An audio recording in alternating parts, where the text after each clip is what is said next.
Ito na ka-idol oh. Yung seating niya. Bali nilagay na natin. Yan yung talagang niya. Yung seating niya na ngayon oh. Yan. Bali bababa din to eh. Para magtindi. Yan, ganyan.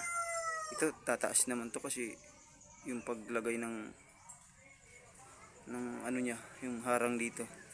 Yan. Yung seating natin yan. Basta wag nyo lang kakalimutan tong sukatan yan dyan. Sukatan mo ng metros dito. Sa pisngi na itong na ito. Gear na yan. Yan. Susukatin mo yan sa gitna para pantay. Yung gitna kasi itong masisira bearing. Yan.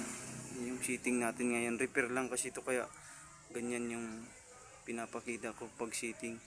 Para magtindi ulit itong kadena. Kasi pwede pa itong kadena. Hindi pa naman maluwag talagang kumakapit pa sa sprocket eh. Yan.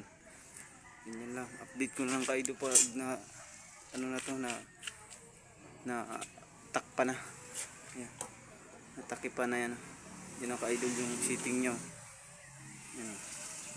Yan. Basta huwag nyo lang kakalimutan yung metros dyan. Pisngi sa pisngi. Yung pag metros mo. Yan.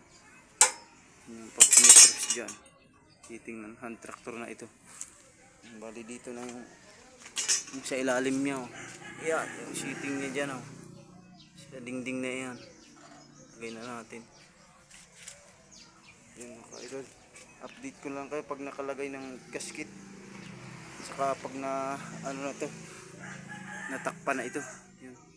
Yan. Tips ko lang sa inyo basta ito. Huwag niyong kakalimutan yung sukat nito. Pisngi sa pisngi para pantay. Yan, pisngi sa pisngi. Saka yung nilalagay dito yung washer niya. Kailangan yan dito washer. Yan. Para hindi masira yung bearing sa dingding niya.